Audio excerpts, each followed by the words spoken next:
আমরা সিদ্ধান্ত নিয়েছি আমাদের দল আমরা ওয়ার্ল্ড কাপ টি-20 ওয়ার্ল্ড কাপ খেলতে পাঠাবো না, কারণ আমরা নিরাপত্তা সংকটে আছি। যে অপমানটা করেছে এটা আমাদের জাতির অপমান করা হয়েছে। এবং যদি বলা হয় যে মুস্তাফিজ কে বাদ দিয়ে তারা একটা বিশিষ্ট রাজনৈতিক দল বা তাদের এজেন্ডা পরিপূর্ণ করেছে, সেক্ষেত্রে আমাদের তো দুঃখজনক। কারণ তারা যেই কথা বলছে সে আমাদের বাংলাদেশ দলের ক্যাপ্টেন কিন্তু লিটন দাস, এবং আফগানিস্তানের মুসলিম প্লেয়াররা কিন্তু আইপিএল খেলছে। তো সুতরাং বলা যাচ্ছে, বোঝা যাচ্ছে জিনিসটা আসলে ধর্মীয় কোনো ইস্যু না। এটা হচ্ছে টোটালি বাংলাদেশকে যেভাবে চলে আসছে গত কয়েক বছর ধরে প্র্যাকটিসটা, সেই প্র্যাকটিসটা একটা অন্তর্ভুক্ত একটা ঘটনা।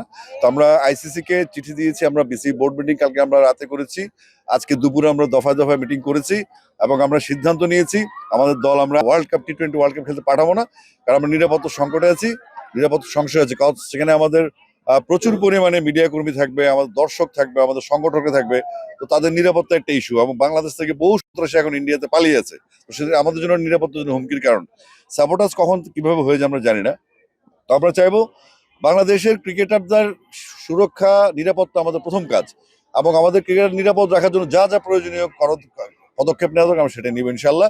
এবং আমরা আশা করছি না, আমরা কোনো ভেন্যুর কথা বলছি না, আমরা চাচ্ছি ইন্ডিয়া আমরা যাব না। তারপরে ভেন্যু যদি আইসিসি ঠিক করে যে বাংলাদেশে খেলা হবে বা শ্রীলঙ্কায় খেলা হবে, সেটা অন্য ব্যাপার। কিন্তু ভারত না যাওয়ার সিদ্ধান্ত আমরা নিয়েছি, কারণ আমরা নিরাপত্তা বোধ করছি না।